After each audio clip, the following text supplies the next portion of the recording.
kita kembali lagi bahwa anak itu adalah titipan. Ya kan? Karena kita merasa anak itu hari ini adalah milik kita. Itu yang membuat kita merasa menguasai mereka. Jadi kadang-kadang orang tua tuh nggak tahu di usia berapa anak bisa dikasih punishment seperti itu. Kalau masih anak-anak yang usia 1 sampai 12 itu belum ngerti loh. Yes, Pradu FM Tanjung Pinang, teman terbaik kamu. Hai, selamat malam teman Pradua. Seperti biasa, Kamis malam sudah kehadiran. Ini Ibu Ratu sih ya. Aduh, Mbak Amitri. Hai, selamat malam Kak Nura. Ini sangat-sangat selalu apa ya, shining pokoknya, semriwing ya kata gua mah. Kan kebawa kan kata guanya. Gimana Mbak hari ini dengan aktivitas yang luar biasa? Kak Nura dan teman Pro 2 ya, hari ini tuh Hari Anak Nasional. Betul. Yang dipusatkan di Provinsi Kepulauan Riau, di ibu kota Provinsi Kepulauan Riau, di kota Tanjung Pinang, yang ada atraksinya tadi pagi. Betul. Di Tugu Sirih ya. Kemudian semua rombongan itu terdiri dari yang pertama nih spesial. Betul, ya. Luar biasa sekali. Luar biasa. Istri Wakil Presiden Republik Indonesia. Ya, saya Ibu Selfie Gibran. Terus juga kemudian kita kehadiran 48 seruni ya. Seruni itu adalah persatuan istri-istri menteri dan wakil menteri. Jadi kabinet apa ini ya, kabinet apa namanya? Kabinet merah putih merah ya. Putih kalau salah Mbak. Yes. Jadi apa ya? Istri-istrinya. Aduh, luar biasa ya hari ini. Kayaknya momennya nggak semua waktu dan nggak semua orang bisa ketemu momen seperti ini ya. Tadi tuh alhamdulillah banget bisa bertemu dengan ya boleh dikata orang-orang yang cukup berperan ya. Betul untuk sekali. Bagaimana kemudian pengambilan kebijakan-kebijakan di Republik ini begitu. Tidak terkecuali juga untuk anak-anak Indonesia ya, sesuai dengan tema Hari Anak Indonesia pada tahun 2026 ini gitu. Jadi semua komponen itu keroyokan bagaimana kemudian untuk mewujudkan anak-anak Indonesia tangguh menuju Indonesia emas, bukan Indonesia cemas. Begitu. Itu dia. Jadi untuk temanya di tahun ini tuh tentang sayang anak. Bener. Ya, lindungi dan juga bangun masa depan. Nah, langsung lah nih kita bahas lah topik Hari Anak ini di hari ini ya. Jadi untuk di malam hari ini teman Pradua barengan sama Mbak Fitri, kita mau ngomongin soal setiap anak yang berhak untuk menjadi versi terbaik dari dirinya. Iya. Ini topiknya, aduh Nura kayak, aduh topiknya kok bisa banget sih Mbak Fitri kata Nura gitu loh. Kok relate lagi sih? Kita udah 3 malam ya? Iya. Sering ya Mbak? Iya. Terus ya? Iya. Terus pakaiannya juga malam ini kayak sehati banget ya. Aduh, luar biasa deh. Tapi kayaknya warna-warna yang kita pakai ini namanya pastel. Bukan. Apa tuh gimana? Taupe Rose ya, bisa dibilang Mauve bisa, Mauve Rose, yes itu bisa. Mauve Rose atau Mauve Pink gitulah. Iya betul, gitu. Bisa seperti itu. Pokoknya cerah banget lah intinya hari ini teman Pradua ya, demi merayakan Hari Anak gitu. Iya benar. Jadi Kak Nura. Jadi tema malam ini kan kita ambil setiap anak berhak menjadi versi terbaik dirinya. Karena hari ini banyak orang tua pengen anak-anak jadi versinya dia. Betul. Iya Mbak. Iya gitu. Jadi makanya subjudulnya itu kan Mbak ambil dengan cinta yang mendidik, mengasuh tanpa melukai dan mendampingi tanpa menghakimi. Ini kan satu hal yang sangat relate untuk anak-anak Indonesia saat ini. Betul. Gitu. Bukan hanya di Tanjung Pinang tetapi juga hampir di seluruh Indonesia. Anak-anak merasa kok mengasuh akunya dibentak terus gitu ya. Kok mendampingi akunya disalahin terus gitu. Jadi apa-apa yang dilakukan anak kok kayaknya ada justice-nya, ada penghakiman gitu. Gitu ya. Itu kenapa sih Mbak? Maksudnya apakah mungkin karena orang tua ini juga digitukan sama orang tuanya? Berarti ada turun-temurun luka pengasuhan apa gimana sih? Ya, jadi itu namanya strategi coping ya. Di dalam ilmu psikologi itu, ketika fase perkembangan manusia itu, itulah fase di mana seorang manusia, anak-anak begitu, itu melakukan strategi coping. Strategi coping itu apa yang dia dengar, apa yang dia lihat, apa yang dia rasa, gitu, akan dia lakukan. Nah, akan menjadi manifestasi di masa depan. Nah, itu namanya strategi coping. Alright. Nah, jadi belum tentu itu adalah luka pengasuhan, tetapi itu adalah strategi di mana dia meniru begitu. Nah, jadi dia nggak tahu cara yang lain untuk menghadapi satu masalah itu, ya seperti itu. Gitu. Misal nih, ketika dulu ibunya memarahi dia berusaha untuk mencoba baik ke ibunya, misalkan ngelihat ibunya lagi makan, terus diambilin minum, ibunya menolak, dia akan mengulangi lagi ke anaknya, padahal itu buat si anak, kok aku salah lagi, ya kan? Nah, jadi kadang-kadang orang tua tuh nggak tahu di usia berapa anak bisa dikasih punishment seperti itu. Kalau masih anak-anak yang usia 1-12 itu belum ngerti loh. Dikasih punishment seperti itu, misalnya kita kayak menunjukin rasa merajuk lah ya, bahasa bahasa kitanya bahasa merajuk lah, itu merajuk lah mama gitu, mak merajuk gitu ya. Itu dia nggak bisa loh merajuk di usia anak sebegitu, karena anak pikir oh ya sudah, aku nggak akan ngasih lagi, gitu ya. Contoh misalnya begini, Bu mau main hujan ya, mau mandi hujan gitu, kita mau bilang jangan, tetapi kita bilang mandilah gitu. Mereka menangkapnya itu adalah boleh loh. Betul. Gitu. Nah, sama seperti penolakan tadi. Dia anggap memang ibunya nggak mau dibantu. Nah, jadi ketika dia dewasa dia juga akan melakukan hal yang sama begitu. Nah, seperti itu. Berarti untuk orang tua tuh perlu tahu dulu gimana sih caranya mendidik anak mulai agak ke tahap yang lebih keras, itu sesuai dengan usianya. Betul sekali Kak Nurah. Betul sekali. Jangan dari kecil udah kamu harus begini, harus begitu. Biarkan dia jadi versi terbaiknya. Iya kan, gitu. Karena kita nggak pernah tahu. Ketika kita tidak meng-create dia dengan versi kita, jangan-jangan versi dia lebih baik loh. Betul, iya. Dari apa yang kita mau, gitu ya. Tadi di IG, Mbak lihat tuh di Sekolah Rakyat 33 Tanjung Pinang ya, Sekolah Rakyat Rintisan, Sekolah Rakyat Dasar, tingkat dasar maksudnya SD begitu. Itu ada postingan anak kita yang di SR menjadi juara 1 lomba bertutur tingkat nasional, ya kan? Itu seandainya di anak SR itu kan kita tahu tuh di desil 1 dan 2, artinya dengan tingkat kemampuan ekonomi yang sangat lemah begitu ya.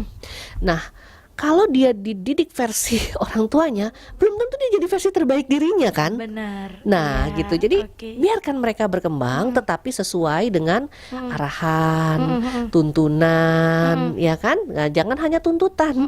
Itu dia. Jangan hanya tuntutan ya, tapi juga tuntunan. Gitu. Berarti orang tua ini nggak boleh merasa dia ini sih paling benar. Bener. Jadi kan kalau kita lihat nih ya, hari ini banyak orang tua ya, oknum-oknum begitu, ya bisa muda, bisa tua, bisa senang gitu ya, itu mengalami apa ya, pengalihan cita-cita. Jadi cita-citanya yang nggak tercapai itu diwariskan ke anak ya, tapi dengan paksaan. Dengan paksaan gitu ya. Makanya tadi kan Mbak pikir tagline-nya itu dengan cinta yang mendidik gitu, bukan dengan cinta yang kemudian memaksa. Benar. Memang dia mencintai. Ini contoh saja ya, misalnya anak dipaksa gitu ya, tapi dengan cinta nih dia nge-treatmentnya, pingin jadi, anggaplah jadi model begitu. Tapi dia mendidik anaknya dengan cinta. Tapi si anak sebenarnya, aku nggak jadi diriku sendiri sih ini, kan gitu ya. Sebenarnya pengen jadi model ibunya. Dia memperlakukan anaknya memang dengan baik sih, gitu. Tetapi kan kemudian anaknya nggak jadi versi dirinya dia, gitu. Nah, menjalani tetapi dengan rasa yang berat. Ya, begitu. terpaksa, nggak ikhlas, nggak enjoy, walaupun di depan kamera gitu. Nah, jadi ini kan kadang setiap orang tua itu ngerasa dia punya didikan masing-masing, Mbak. Didikan yang ngerasa dia benar, sedangkan anak ngerasa ini nih berat Ma, ini nggak sanggup Pak. Yes. Nah gimana caranya Mbak untuk permasalahan seperti ini itu? Bener ya. Jadi sekarang nih kita jadi orang tua itu kayaknya Mbak ngerasa gini, beda banget ya ketika saya jadi anak untuk orang tua saya dan anak saya menjadi anak untuk saya.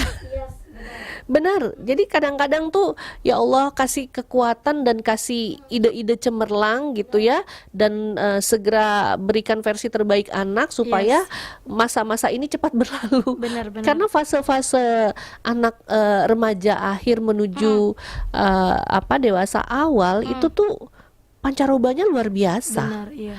Jadi kalau dia masih SMP masih oke. Begitu SMP kelas 3 mau ke SMA, wah kacau. Sampai tuh nanti ketika sampai semester 2. Nah setelah semester 2 baru dia mulai berpikir Betul. agak lebih luas begitu. Bahkan bisa dibilang anak tuh tidak bisa mengambil keputusan sendiri Mbak. Iya, termasuk memilih jurusan sekolah. Iya benar banget. Gitu. Gitu. Jadi memang harus kita lakukan pembimbingan, pandangan-pandangan, tapi biarkan, jangan paksa. Mbak tuh sekarang sudah benar-benar ikhlas dan sangat menyadari bahwa nggak ada loh cita-cita orang tua yang harus kita paksa kecuali anaknya mau. Benar, Kecuali anaknya mau. Misalnya kalau Mbak kan pengen anak tuh ya sekolahnya nanti ke depan sekolah kedinasan lah ya, apa jadi TNI lah. Itu kan cita-cita Mbak yang tak tercapai.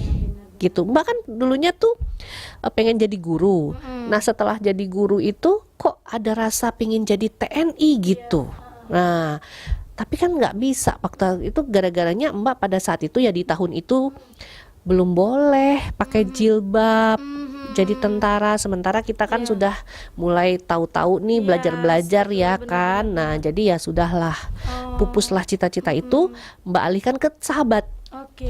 Ke sahabat. Nah singkat cerita hari ini, dulu ketika lahir anak laki-laki gitu ya, ketika anak belum lahir tuh pengennya ya Allah anakku laki-laki lah gitu ya, supaya nanti bisa kuwariskan nih cita-cita yang belum tercapai gitu. Lahir emang anak laki-laki, tetapi tidak ada sedikit pun peminatannya. Nah, dan sampai hari ini nggak pernah dipaksa. Berarti biar tetap menentukan jalan pilihannya sendiri. Tetap menentukan jalan pilihannya sendiri. Jangan-jangan versinya dia lebih baik. Betul. Gitu. Karena Mbak merasakan gini ya. Versinya ibu Mbak ke Mbak itu kan cita-citanya beliau yang nggak kesampaian jadi dokter itu. Itu kan terus-terus dimintakan ke Mbak gitu. Benar. Nah, ayah yang bangkir ingin anaknya jadi ekonom yang terus-terus diarahkan ke ekonomi dan bisnis gitu. Ya kan sampai mau disekolahkan Singapura segala macam. Tapi si anak ternyata setelah mereka pasrah, biarkan dia menjadi versi terbaik untuk dirinya, lebih hebat dari yang mereka pikirkan, mereka bayangkan. Hebat dalam tanda petik ya. Artinya Mbak lebih bisa berkembang. Benar. Gitu. Di bidang yang Mbak ngerasa Mbak mampu. Bener banget itu. Tapi gimana caranya si orang tua ini tuh memahami, berusaha memahami Mbak? Itu keren pertanyaan. Iya Mbak pikir orang tua kalau denger ini pasti pertanyaannya sama kayak Kak Nura. Gimana sih Mbak Fitri, enak aja lu ngomongnya gitu ya. Gue udah berusaha nih, enak aja lu gitu ya, ngomongin supaya anak-anak biar bisa gue ikhlasin seperti maunya mereka gitu. Gini, kita kembali lagi bahwa anak itu adalah titipan. Ya kan? Karena kita merasa anak itu hari ini adalah milik kita. Itu yang membuat kita merasa menguasai mereka. Jadi kalau kita merasa bahwa itu adalah titipan, ayo ini hanya dititipin. Jadi biarkan tugasmu itu mendampingi, menemani, membimbing, mengarahkan. Kemudian setelah diarahkan dia ada arahnya sendiri tapi masih sesuai jalur, ya silakan saja. Gitu. Intinya tetap dididik, diarahkan ya Mbak. Iya. Jadi intinya yang pertama adalah kita sadar dulu bahwa ini anak titipan. Benar. Gitu. Bukan milik kita yang bisa kita kuasai selamanya. Itu yang paling pertama. Selanjutnya Mbak. Ya, yang kedua ya, kita bertoleransi pada ego kita. Gitu ya. Yang pertama tadi menyadari bahwa itu titipan. Yang kedua, ayo dong ego kita stabilkan, bukan kita rendahkan. tetapi kita mencoba untuk menyetabilkan ego kita agar hidup kita ini realistis. Karena tidak semua anak itu kemampuannya sama. Yes, itu dia. Gitu. Karena kalau kita, anak si Anu tuh masuk kedokteran, lu masuk dong. Hai ibu, stabilkan egomu. Gitu. Tahan dirimu, Ibu. Iya, ya tahan diri itu kan bagian dari kita menstabilkan supaya Benar. kita tetap berada di posisi yang tidak terlalu emosional. Benar-benar. Gitu ya, tidak terlalu ambisi, tidak terlalu sedih, tidak terlalu bergembira, tetapi dalam posisi stabil di mana kita bisa mengontrol itu, gitu. Nah, kalau bisa berpikir barangkali nih Kak Nura bisa curhat juga. Ekspektasi orang tua Kak Nura pasti bukan jadi penyiar radio Kak Nuranya, benar nggak? Benar sekali. Iya, boleh dong sharing. Yes. Gitu. Jadi mungkin bisa dibilang orang tua itu punya seperti yang Mbak Fitri bilang tadi, dia punya impian untuk anaknya. Kenapa? Karena dia tidak kesampaian dengan mimpinya Betul. itu. Nah, kalau Mama Nura mungkin lebih ke pengen jadi seorang penjahit. Ih keren loh desainer penjahit Desainer. itu, ya. Makanya masuklah ke sekolah busana. Wih keren. SMK Nura busana, Mbak. Oh. Yes, tapi takdir ternyata tidak cocok ke sana ya. Iya. Sangat-sangat tidak bisa menjahit begitu. Oh, serius Karena nih? kan waktu itu masanya COVID, Mbak. Oh, jadi prakteknya Kurang maksimal. Iya. Kalau dibilang sama sekali nggak bisa, nggak juga, karena buktiin Nura lulus kan, lulus gitu. Iya. Yes, Iya. jadi begitu. Jadi Nura setuju banget kalau Mbak bilang itu tuh bisa dibilang kita dipaksa begini karena orang tua tuh sebenarnya dulu tuh pengennya ini gitu. Diwariskanlah ke anak. Tapi setelah Mama melihat Nura menjadi seorang penyiar radio, menjadi lebih baik, mendukung. Lebih keren, maksudnya bukan penjahit nggak Iya, bagus, benar, bagus. benar, Artinya benar. gini loh, anak tuh bisa lebih berkembang Yes, gitu. betul. Relasi lebih luas. Itu. Itu dia, Mbak. Iya, kalau Mbak mungkin nggak jadi praktisi psikologi, nggak ngambil jurusan psikologi hari ini, mungkin Mbak juga nggak dikenal orang ya, nggak diundang-undang juga, Betul. gitu. Yes. Oke. Gitu. Dah. Jadi seperti itulah ya. Tapi gimana Mbak caranya orang tua ini kita bisa membedakan antara dukungan dan juga tuntutan? Karena kadang dia ngerasa aku ngedukung kok anak aku, tapi ada tuntutannya gitu ya. Ya aku mendukung lo dia masuk sekolah itu tapi juara ya. Iya betul, begitu Mbak. Yes, benar. Ini kayaknya cocok banget ya topiknya malam ini ya. Itu banyak tuh. Banyak. Bolehlah kamu pengen masuk sekolah SMK misalnya ya, tapi mesti juara ya. Yes, benar. Ancaman. Dikasih pilihan, ambil boleh pilihan Iya. sesuai yang kita mau, tapi Iya. tetap ada tuntutan yang Betul. diberikan. Nah, ya. Jadi tuh kalau udah kejadian kayak gitu di anak gitu ya, memang jadi beban. Ya jadi beban di anak. Karena anak itu kita ajarkan untuk target yang dia capai itu bukan targetnya dia, tapi targetnya orang tua. Padahal tahu nggak kalau dia punya target sendiri itu dia sudah planning. Contoh ya, ketika kuliah, target orang tua kan IPK 4. Target anak bisa 2,75 aja udah keren. Udah alhamdulillah banget ya Allah, Alhamdulillah gitu. banget, apalagi kuliah di universitas negeri yang agak apa ya gitu ya. betul. Nah, kan susah tuh nilai-nilainya oleh profesor senior gitu ya. Di tahun Mbak deh gitu, nggak punya tuh ekspektasi mau nilai IPK 4. Masuk ke UGM aja susah, keluarnya juga susah gitu. Mau buat lulusnya juga susah begitu. Nah, jadi ketika ini sudah terjadi, ayo dong orang tua sadar ya bahwa anak-anak tuh hari ini punya future-nya sendiri. Gitu, sehingga ketika kita paksakan dia harus IPK 4, dia tidak punya waktu untuk ekskul. Dia tidak punya waktu bergaul untuk membangun relasi, Betul. tidak bisa berorganisasi. Karena apa? Fokusnya untuk mencapai IPK Yes, 4, oke. belajar dan hanya yang dia tahu adalah akademis. Betul. Di luar itu dia no. Oke. Berapa orang hari ini ya yang Pinter ya secara yang juara akademik. satu kemudian jadi sesuatu hari ini. Iya, juara satu jadi sesuatu. Iya, Oke, coba. benar. Ayo kita hitunglah secara data gitu. Benar. Nggak semua jadi sesuatu ketika dia dulu juara satu. Betul. Jika dibandingkan sama anak-anak yang ikut bersosialisasi, Ya. berorganisasi, Mbak dulu ya, Mbak Kak Nura ini benar nih. Ketika kuliah itu 40 ekstrakurikuler yang ada di UGM itu hampir semua Mbak ikuti ya. Mulai dari tari Jawa Langgam Jogja, Langgam Surakarta, Jawa Timuran, apa segala itu ya kan. Berkuda, memanah, voli. Iya, tenis meja, ya basket. gitu ya. Ya itu Mbak ikuti gitu ya, sampai organisasi himpunan mahasiswa Islam lah, putri kampus lah, apa segala macam gitu ya. Nah, temen di kampus bilang begini dengan bahasa Jawa begitu. Mbak Fitri, kowe iki mengko dadi apa sih? Kok sibuk men gitu. Koyoke piye ngono gitu ya. Seolah-olah saya tuh tidak memprioritaskan pendidikan, pelajaran akademis, tetapi organisasi dan segala macam bla bla di luar itu gitu. Jawaban Mbak singkat aja. Gimana Mbak? Mengko delok anae. Aku dadi opo, kowe dadi opo. Dalam bahasa Indonesianya, nanti kita lihat saja. Saya jadi apa, kamu jadi apa. Oke. Sudah tahukah kabarnya Mbak? Tahukah kabarnya? Ya sekarang ya. Oke. Ya begitulah. Siap. Berarti selain akademis ya, relasi, organisasi itu sangat penting. Relasi itu kan kita dapatkan, itu kan bukan hanya kampus kos, Betul. tetapi dari organisasi, Yes. dari ekstrakurikuler, Betul. dari ya kita bersosialisasi, berkomunikasi dengan banyak, berinteraksi, ikut seminar, ikut ini, ikut itu kan mengayakan batin. Betul sekali. Sehingga jiwa kita itu nggak kosong. Betul. Yang kita tahu itu bukan hanya pelajaran tekstual Teori ya, saja, tekstual yang ada di perpustakaan gitu ya, yang itu ya letterlek banget. Betul. Nah, tetapi juga pelajaran hidup dan pengalaman Betul. itu penting. Pengalaman sangatlah penting dan sangatlah mahal. Betul sekali. Iya, jadi ini kan kita ngomongin soal yang bisa dibilang positif-positifnya lah begitu ya Mbak.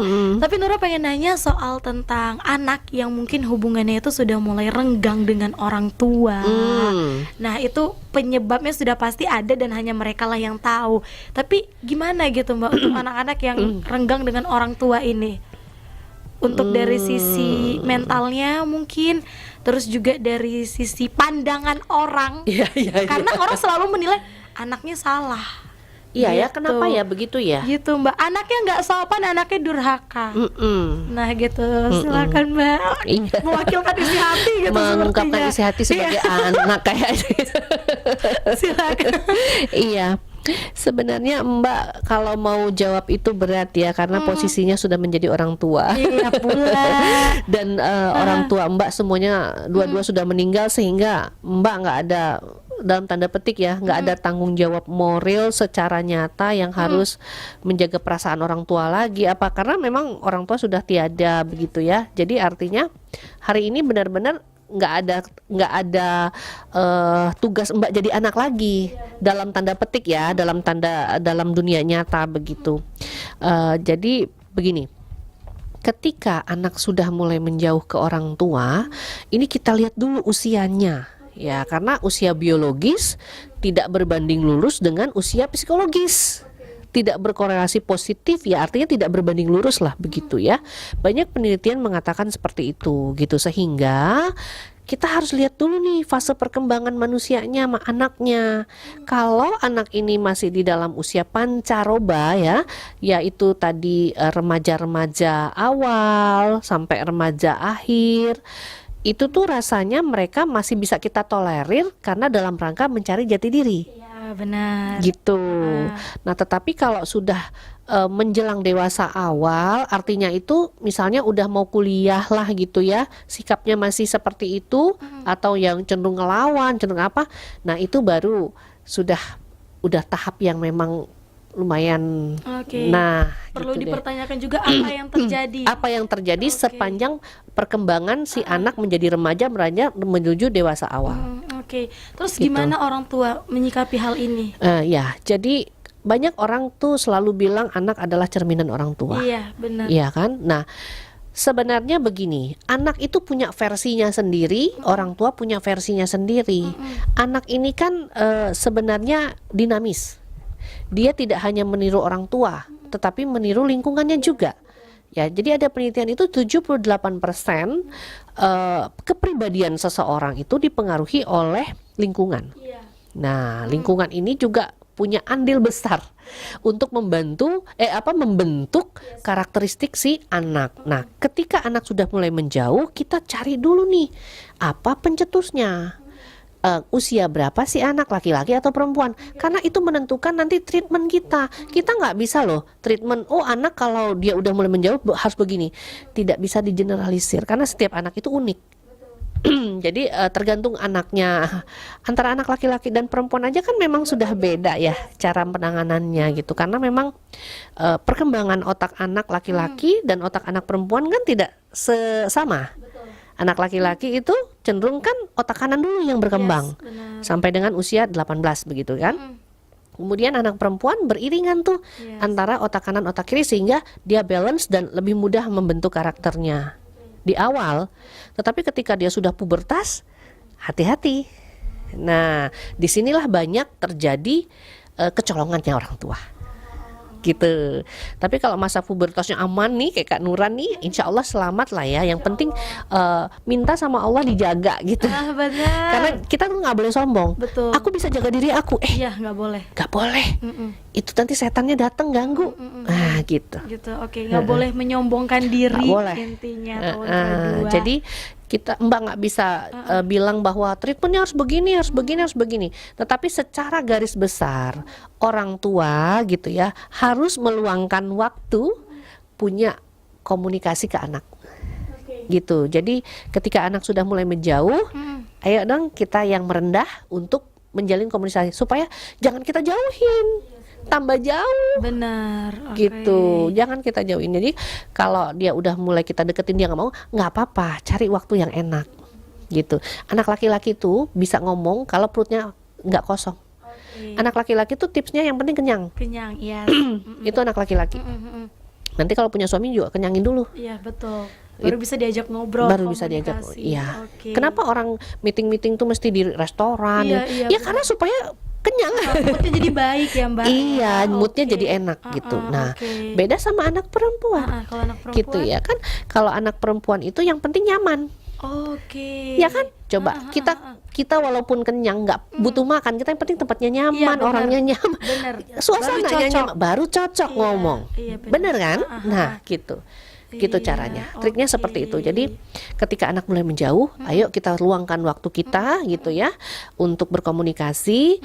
Kalau anak laki-laki ayo diajak makan gitu. Ya, anak perempuan diajak piknik. Ya benar sekali. Gitu. Yes, iya. Oke, Gitu. tapi kan Mbak, untuk orang tua sendiri juga ada yang nggak cuman punya satu anak, ada 2, 3 Iya, ya kan. iya. Tapi kadang perlakuan itu berbeda, bahkan kadang dibandingkan. Paham. Iya. Itu gimana Mbak ya? Dampaknya untuk si anak yang dibanding-bandingkan, bahkan bukan jadikan dengan anak lain, tapi dengan saudara kandungnya sendiri. Iya, gitu.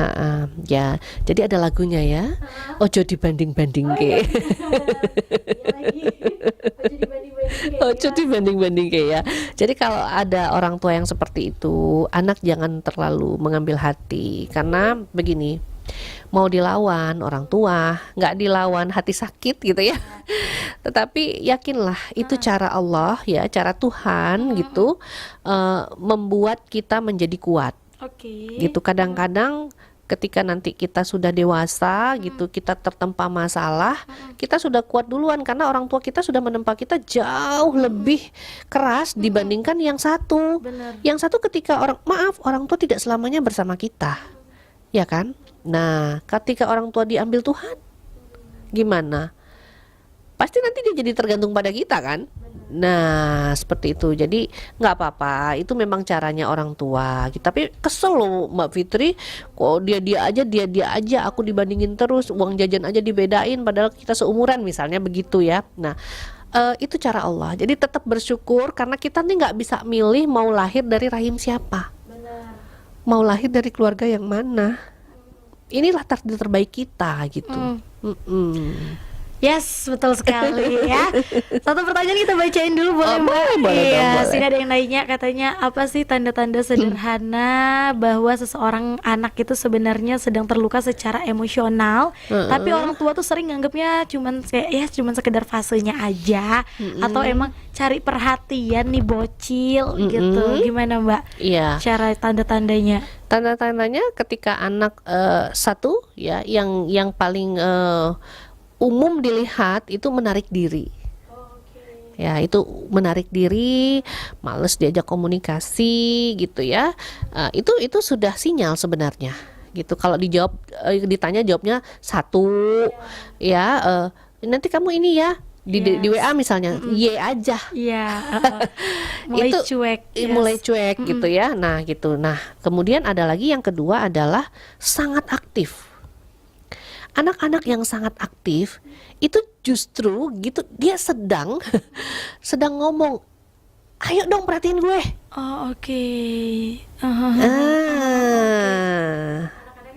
Atau juga anak-anak yang terlalu terlihat bahagia di luar. Yes. Oke. Ini kisah nyata ya. Kisah nyata Mbak alami sendiri. Jadi di fase remaja itu Mbak mengalami yang namanya fase protes. Orang tua dua-dua bekerja, tumbuh dan besar bersama yang bantu di rumah gitu ya. Akhirnya tumbuh jadi anak yang sangat-sangat aktif, seolah-olah sangat-sangat bahagia dan bergembira, tapi di luar rumah. Yes. Sampai rumah diam aja lagi. Kenapa? Begitu diajak ngomong, tadi aku begini. Iya, responnya cuek. Cuek biasa aja. Iya, oke. Ada satu fase ya. Ini jadi Mbak bisa ngomong gini nih karena Mbak ngalami ya. Jadi anak-anak yang di luar sana, teman-teman Pro2 gitu ya. Ini bukan asal ngomong, tetapi ini perasaan yang memang dirasakan dulu.